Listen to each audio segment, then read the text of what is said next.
Welcome. My name is Indra Mangal. I work in the education department at the Asian Art Museum. And today, we're so excited for this part two program. We're going to ask you to put questions in the Q&A box, which is at the bottom of your screen. And you can also put comments in the chat box, but it's helpful for Melvin to have them questions in the Q&A box. So to begin, I wanted to acknowledge that the Asian Art Museum is located on the unceded ancestral homeland of the Ramaytush Ohlone, who are the original inhabitants of the indigenous stewards of the San Francisco Peninsula. We wish to pay our respects by acknowledging the ancestors, elders, and relatives of the Ramaytush community, and by affirming their sovereign rights as First Peoples. We want to thank you for joining us today as together we deepen our practice with this guided meditation and talk, exploring two conflicting perspectives on identity. We offered this session in October. Melvin offered this in October, and this is a part two on that, although you did not have to be present for that one to get a lot out of this session. Melvin Escobar is a core teacher at the East Bay Meditation Center, a licensed psychotherapist and certified yoga instructor. He has walked the path of service for much of his life, drawing on his experiences as a queer man of color from an immigrant working class background. Melvin continues daily to learn the revolutionary potential of body-centered contemplative practices for personal and social healing via psychotherapy and the Dharma. Please check out the East Bay Meditation Center's website. I'm going to put the link in the chat box, and there are amazing programs. They are still all virtual right now, but they're hoping to be on site soon. Take it away, Melvin. Thank you. Thank you. Thank you. Yeah, and I'll go ahead and plug at the end of the month, I'll be offering a day-long at East Bay Meditation Center called Nourishing Freedom, making peace with food and body image, finding the middle path. And so so you're invited to that February 22nd. And then if you're watching this at a different time, it's an annual offering. EBMC has asked me and my colleague to offer this. So welcome everybody. It's an honor to be here and to be able to practice together. And so that's what we'll do in the first 20 minutes, 20 to 30 minutes. We'll practice meditation. And the practice I'm going to lead us through is kind of creating space for whatever is arising. As Indra mentioned, I'm also a yoga teacher, so I want to invite us into some gentle movement before we go into a more stationary practice. And so I mentioned beginner's mind, yeah, and then there's another tenet of this practice of both yoga and Buddhist philosophy is non-harm. So really the intention is to create loving kindness as the opposite of harm, and then also to notice the parts, the habits of body and mind and speech where there is harm. And so we're trying to create space for the ways we've internalized those habits, and hopefully not perpetuate them, yeah, and reduce that harm. So I'll invite you now to take a couple deeper breaths, if you'd like. Yeah, and so you hear my languaging is invitational.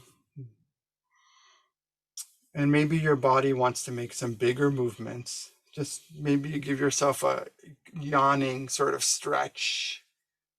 And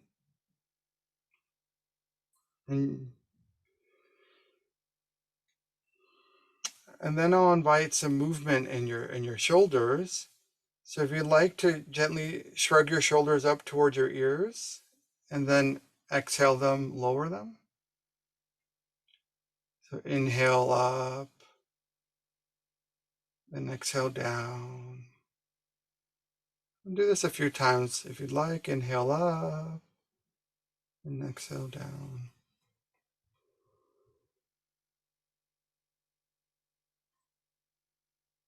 Okay, one more time as you wish. Then the next time the shoulders come down, allow them to relax and release. And take a breath. And then if you'd like, moving the shoulders back and forward. So moving them back to open your chest and to breathe in. And then exhale as you bring your shoulders forward. So we'll go back and forth in this direction, inhaling back and exhaling forward. So I invite you to do this a couple more times. At the same time, feel your feet on the ground.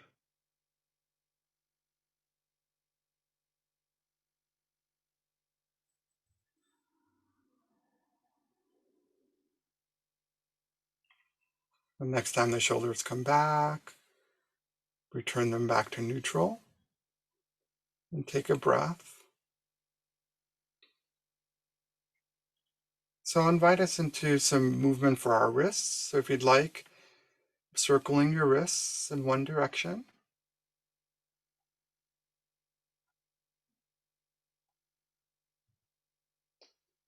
And then in the other direction.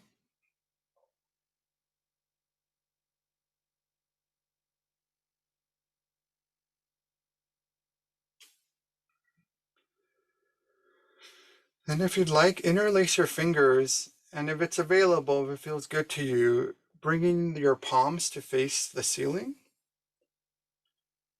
just to stretch your arms up, and we'll take a couple breaths here to create space in our torso.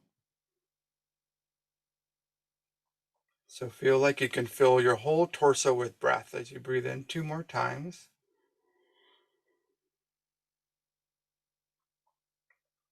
And then as you're ready, slowly releasing your arms and let them rest. And keep that opening if it's available in your torso, and take a couple breaths here.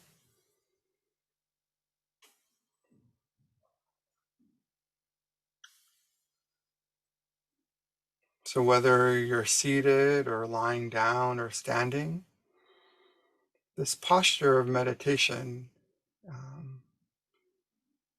can be done in any of those postures. And if you want to keep on moving mindfully, you can do that as well. Otherwise, we'll come to relative stillness. So relative in that the body is always moving. And the body is also connected to the earth. We're inextricably connected to the earth. So you might sense that support. You might feel it from your feet.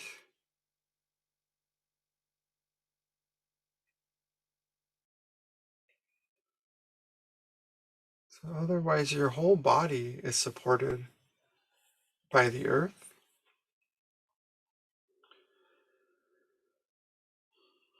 And also the earth connects us, the group of us here today, and so across the geography. And then for those that are watching this later, we're connected across time as well. But a constant is the earth. Even in all its changes, this is a unifying force that we have.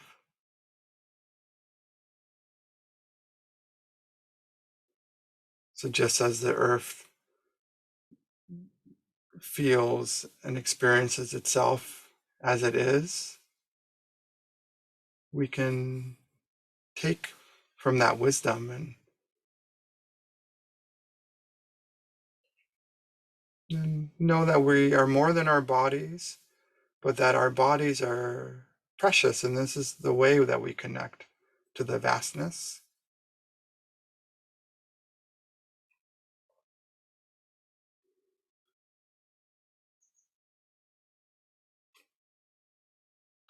So the way we know we're in our body is by bringing kind awareness to the sensations that arise in our body. So there are physical sensations. So I invite you to tune in to those, whichever ones are obvious or not obvious. You might feel the connection again of your feet to the ground. You might sense the weight, the texture of your clothing.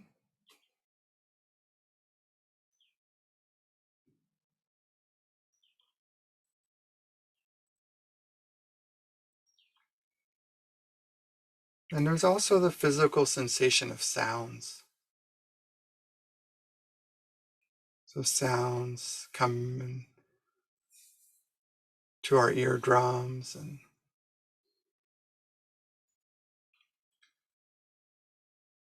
they're just sounds.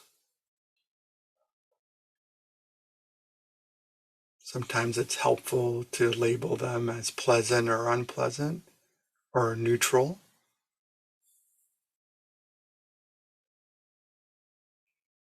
as to not over-identify with them. So pleasant, unpleasant, neutral sounds or other sensations in our body.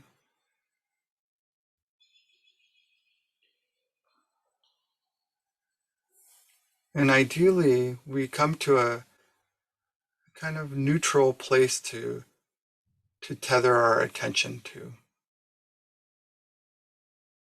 So it can be our body supported by the earth, the chair, the bed.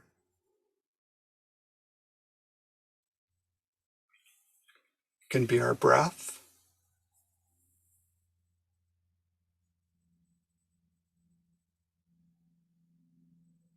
I invite you, if it's available, to notice your breath.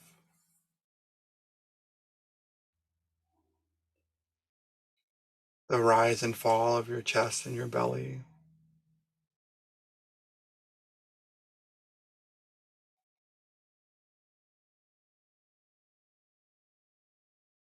The breath being in tune with the earth. Breathing with trees and other beings.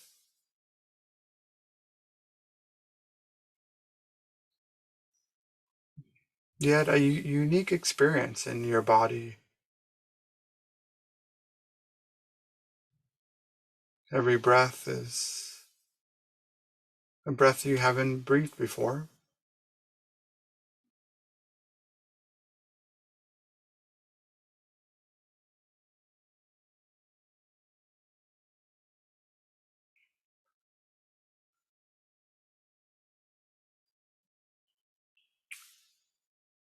So as we find what's called an anchor, something to tether our attention to in a kind way, like our feet or our breath, our body, even sounds, we come back again and again. And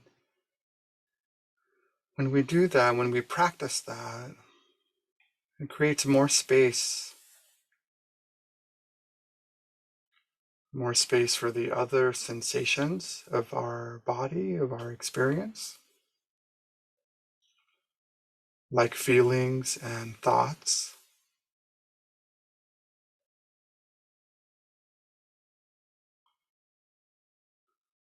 So feelings arise, and pleasant, unpleasant, neither. Thoughts, thoughts of past or future, or analyzing this moment. And so that's all part of the practice. And what we're doing is bringing kind attention to these sensations of our corporal, of our mind-body experience.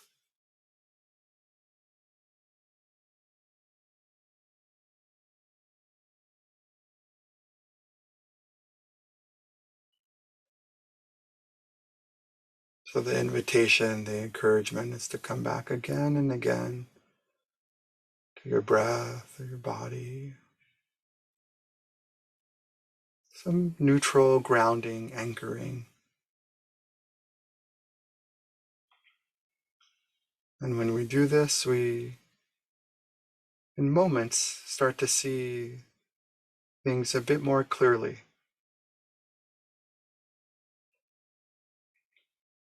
Just like our breath, feelings and thoughts and physical sensations have an arc. They come and they go, they stick around for a while.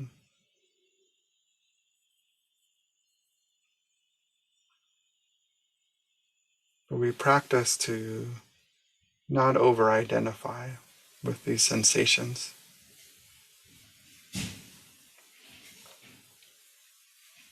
They come and go just like the breath.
So with kindness, we come back again and again.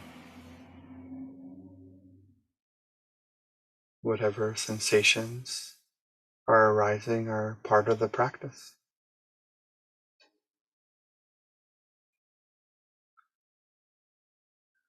Can we create space as we breathe in, and as we breathe out, maybe there's a letting go.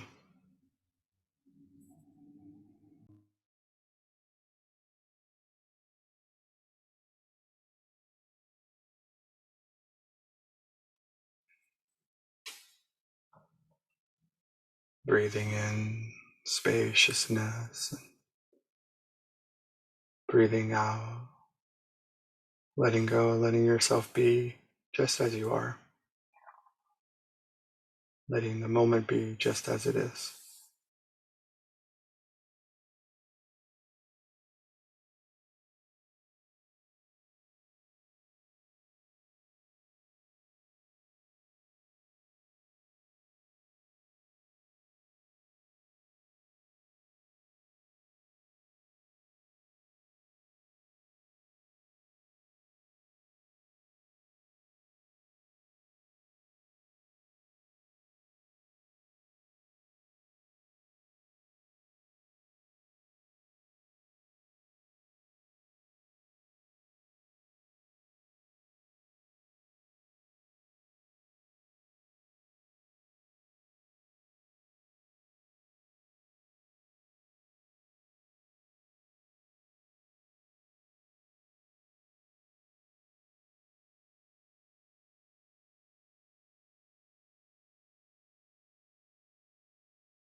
So in these last couple of minutes of this practice, just coming back.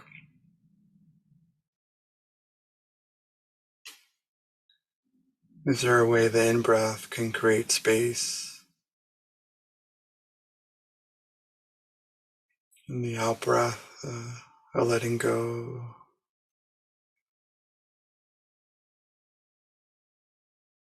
The in-breath,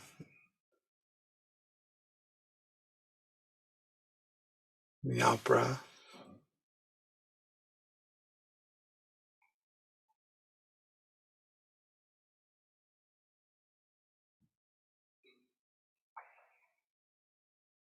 So we'll end with a brief body scan,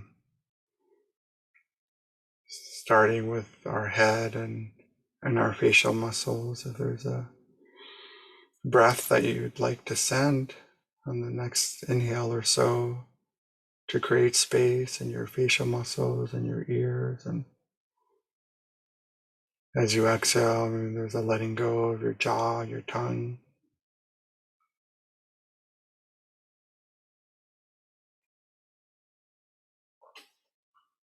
Maybe on your next in-breath into your shoulders and down your arms and wrists and hands and fingertips, breathing in. And when you breathe out, maybe anything you're holding on to physically, emotionally, leaves out your hands, your fingertips.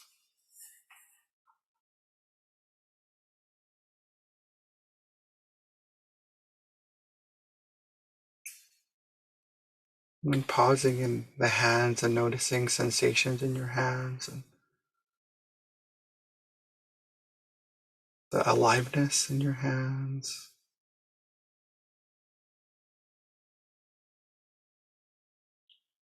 The capacity of giving and receiving, letting go.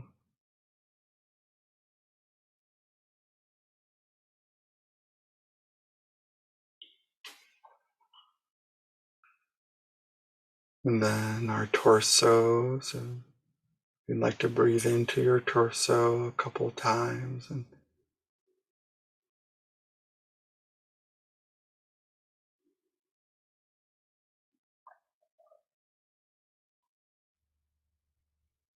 then breathing in to your hips, your pelvic area, and your legs, and down your legs all the way down to your feet. Maybe you imagine a letting go through the soles of your feet.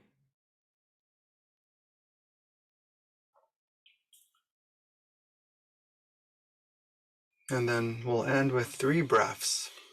So you might imagine filling up your whole body with breath as you breathe in, animating it on the inhale and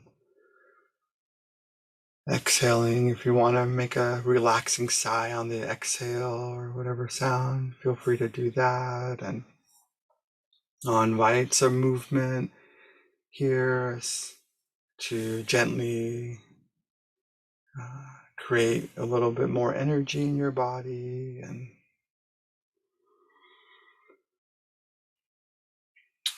then after your 3rd breath, and as you're ready, and if your eyes are closed, if you'd like, you'll gently start to open them.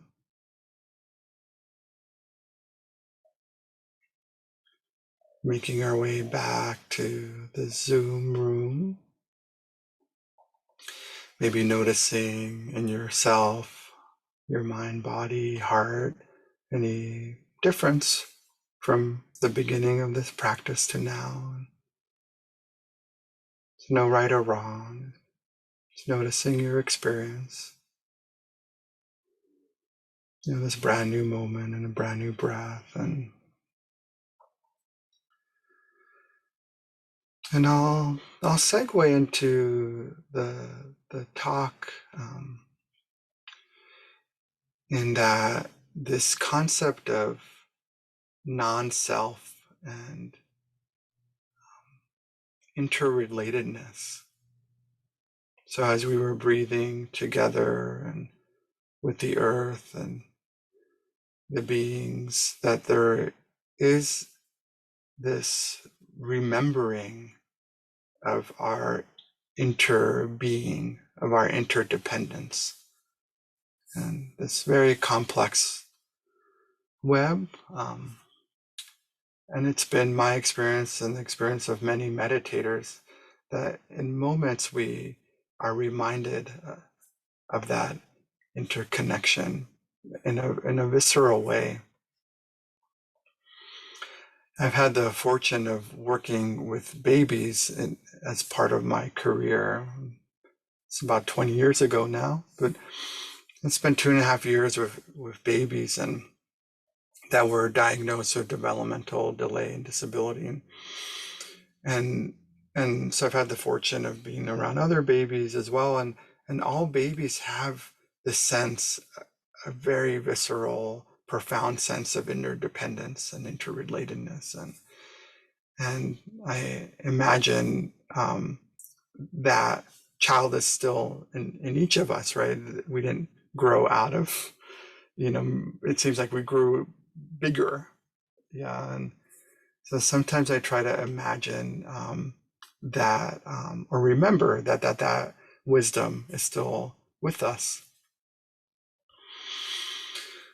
And this concept of no self, non-self, gets to that, as I understand it, that there is the non-self means that there is a essence that's beyond concepts. So as we grow up, we learn concepts, and those are really important, from simple colors to objects. But if you can imagine and touch into that sense of again, the infancy of sensing things beyond concepts. And so concepts are useful and grounding and provide a framework and a foundation to think critically and to expansively. And at the same time, in Buddhist teachings, that they point to how over-identifying with concepts, or not really seeing them for what they are, that there is this transcendence of time and of materiality, that the sense of like, this is a material object, like my handkerchief, and that I just think, oh, handkerchief, and then these concepts and ideas start coming out. It's like, oh, I need to wash it. I haven't washed it in a while. Or gratitude, because it's spring is springing, at least here in the Bay Area. But then we start to feel like the texture. And I'll invite you right now, if there's something you can feel the texture of, just to do that. And for this object specifically, this handkerchief I have, it's cotton and it's cloth. So I start to think of the plant, the cotton, and then my mind goes into intellectual, the U.S. history of cotton and what that crop has meant in this country, and then we can start to weave in grief and sorrow and anger and appreciation and then all these feelings and then we go a little bit more expansively with this cotton plant and to think of the roots in the earth. So just as we were practicing that meditation, and then we start to see, oh, so we're not really separate from this plant and the roots, and then you might start to imagine the water underneath, and that water came from the clouds, and then the clouds rained, and then we're breathing, and then we start to see the interrelatedness of things, and that can be like, whoa, that's trippy, man, or something. But it's also can be really profound, and to know that we are more than this corporal experience. And the tension is, though, that we need this corporal experience. Like, our body is the only way to connect, to have a ego connection. And ego usually is like a bad word, but we actually need this container to connect to the vastness. And as humans, we have this term identity. Yeah. And so identity, we can start to trip up where we over-identify with certain aspects of our bodies. And the one identity that, as I'm deep into my 40s, I'm noticing that my body is changing, and that the pains in my body kind of linger a little longer, or are more consistent or chronic even, and that how my identity of being like a young person has now shifted, and where I have gotten into causing more harm is where I forget, I deny that my identity has shifted, has changed.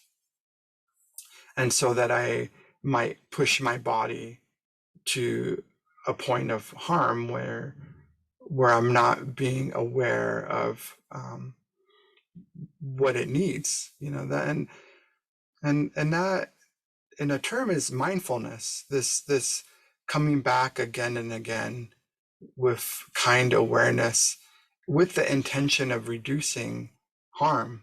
Yeah.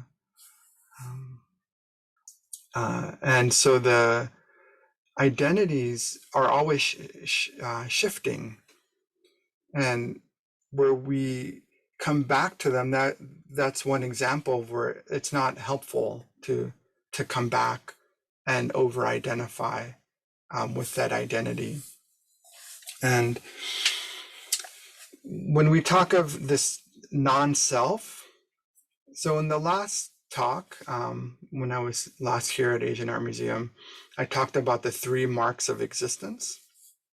And so I'll repeat that 3 marks, but there's Thich Nhat Hanh. So Thich Nhat Hanh, many of you might be familiar with him. He's he just passed at the end of January of this year, but he's a beloved teacher, and he was 95 when he made his transition, and he had been teaching for 8 decades and wrote over 40 books. And there's one book that I'm holding in my hands right now. It's called The Heart of the Buddhist Teaching. And so Thich Nhat Hanh, his name is spelled Thich, Nhat is Nhat, and Han, Hanh. And he was the first person I heard, instead of the 3 marks of existence, he calls them the 3 Dharma seals.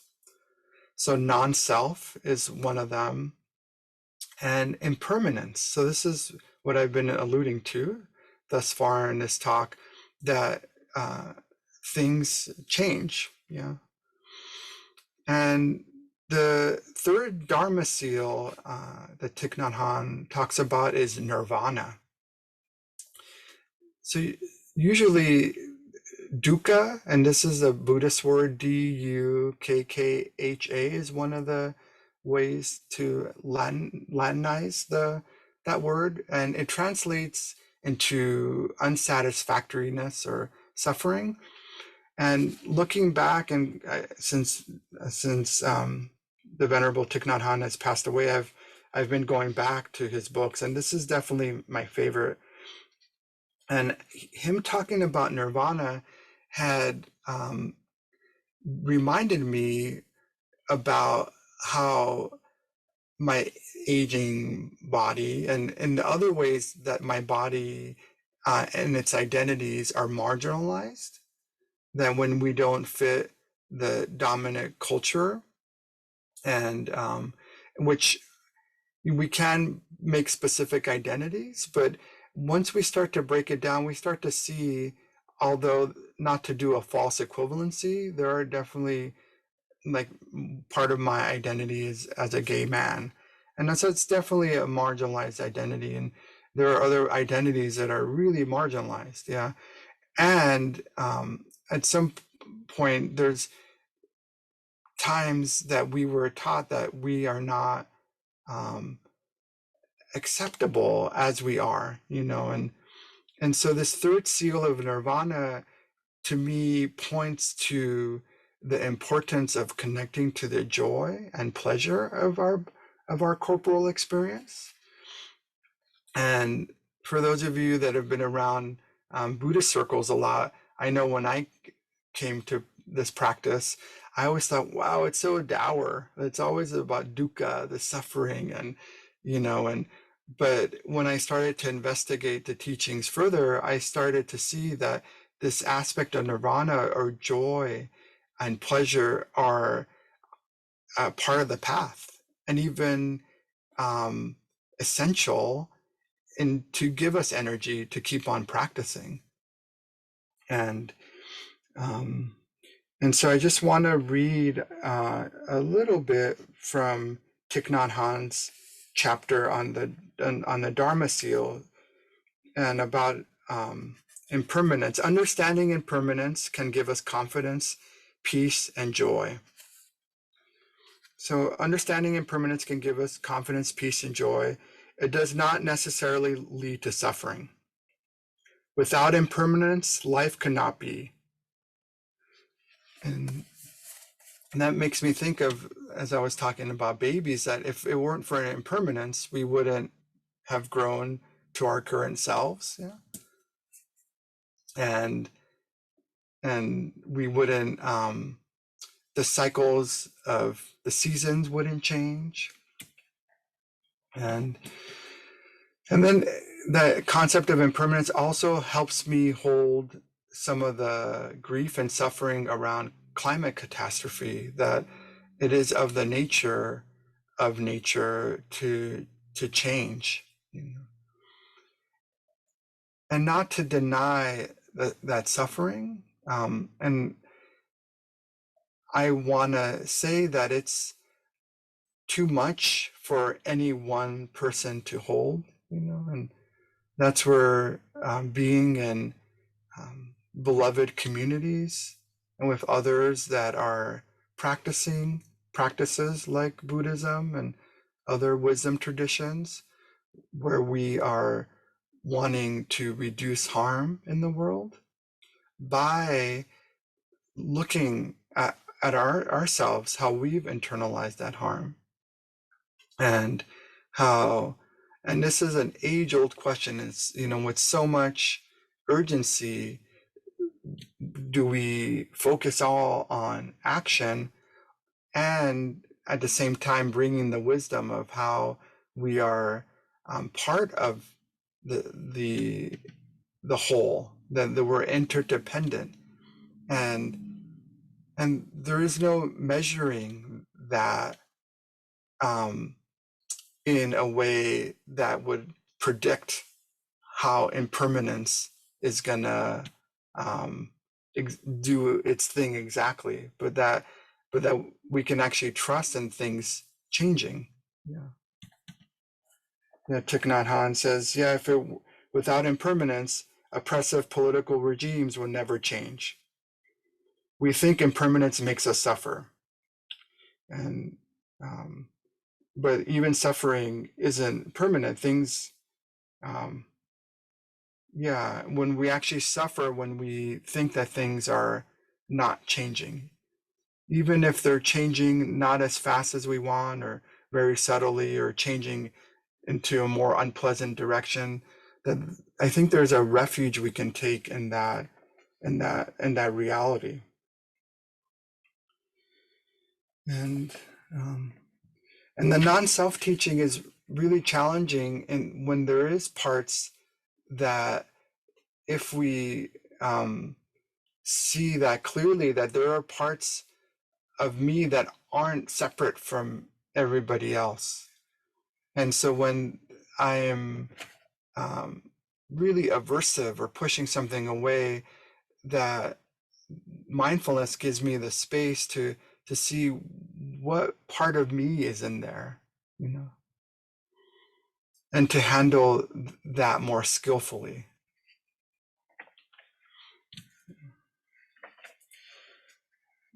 So I want to just end with just one more passage about Nirvana from Thich Nhat Hanh. The third Dharma seal is the ground of being, the substance of all that is. And this is very poetic. A wave does not have to die in order to become water. Water is the substance of the wave. The wave is already water. We are also like that. We carry in us the ground of interbeing, Nirvana. So I'll end there, and I'm going to open it up to some questions and answers or discussion. So as Indra mentioned, you can drop them into the Q&A function if there are any questions about anything that came up in the meditation or during this talk.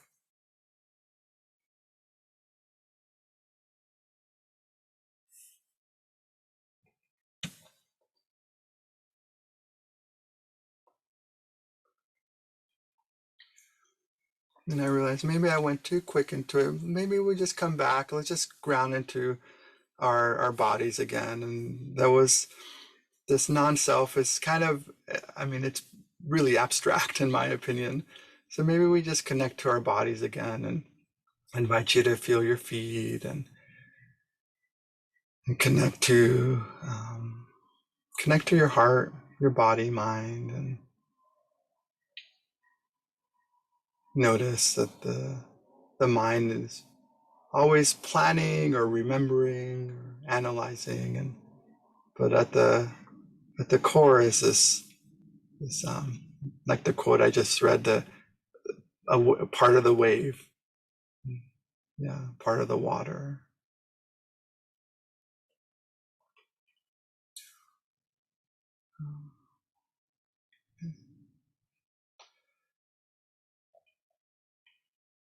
Yeah, so if you'd like, if your eyes are closed, you can open them, and if you want to share any thoughts or feelings or questions about anything we've explored today.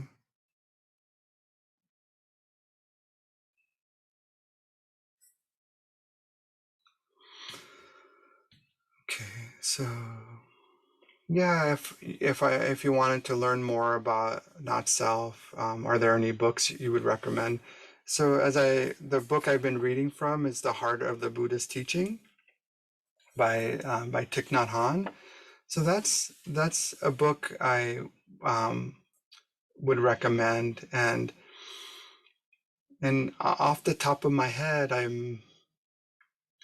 I've just been reading Thich Nhat Hanh books these last few weeks, so that's what's on my heart to go there. I think having an intellectual understanding is really important, but then we might get stuck in like trying to understand a concept that in the Western context is so against the way we in the Western American context, this belief that I think, therefore I am, and so we start to take that as permanent, and so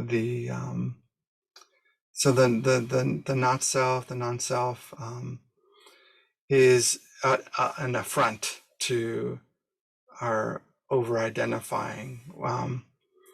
And I just think of, during transitions is another time a lot of suffering happens when we're like retiring from a career, and we have identified so much with our work, and our job title, and so this non-self concept can help us create just more space for um, to experience more of the fullness of life. Yeah. Oh, good. Yeah, you're welcome. Yeah, and yeah. So yeah. So any books about letting go of the ego? Um, Yeah. So there's an acronym for ego that I learned a long time ago. It's edging God out.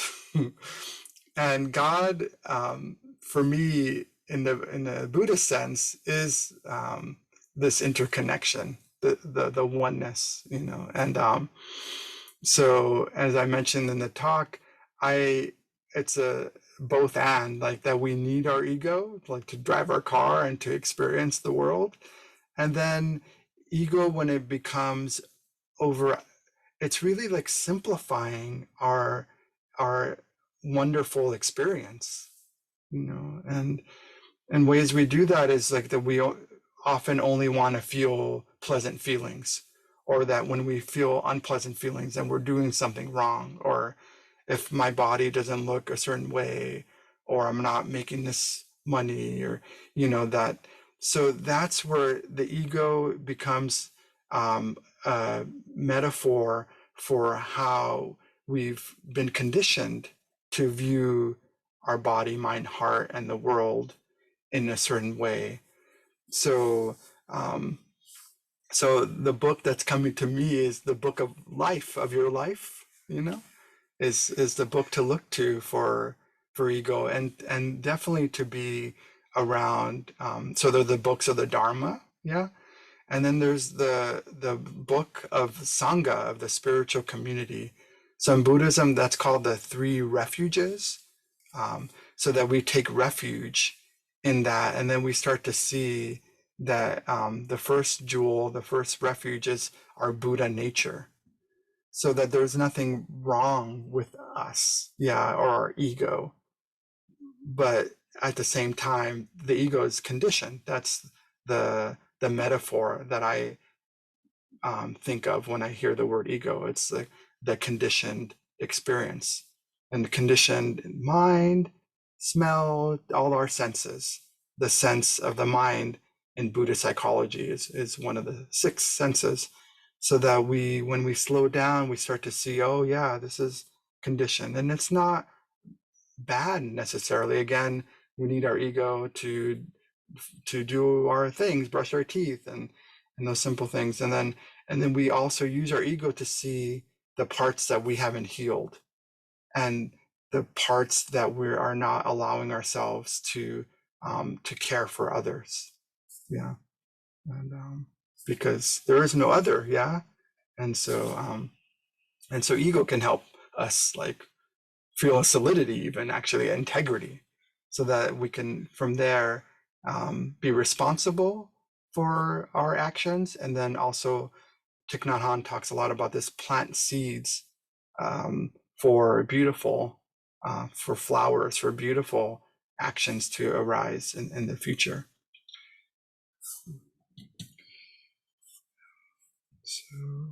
So thank you for those. You're welcome. Thank you.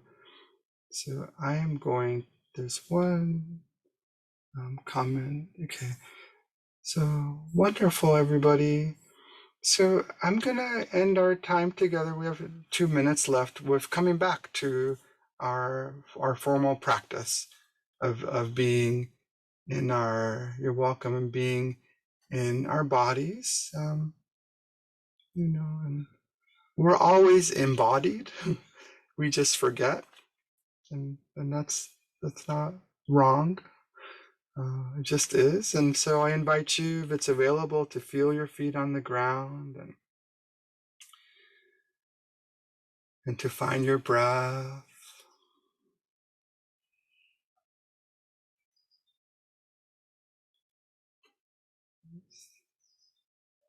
Appreciating this moment and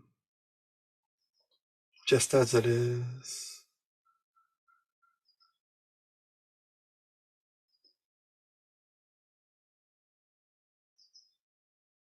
So it's Buddhist tradition to dedicate the merit of our practice. So I'll do so with words and 3 sounds of the bell. So may we dedicate our practice today, the energy that we cultivated, the wisdom that we connected to, the intention we all came with, the wholesome intention of reducing suffering. So may the merit, the energies we generated in this practice be of benefit. So be a benefit to all beings,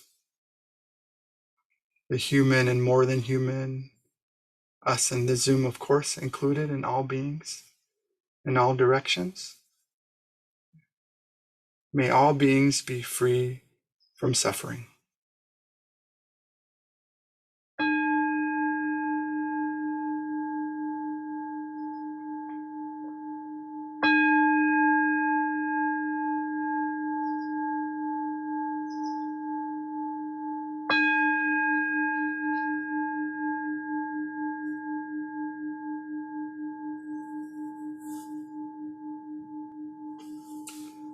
And thank you for your practice.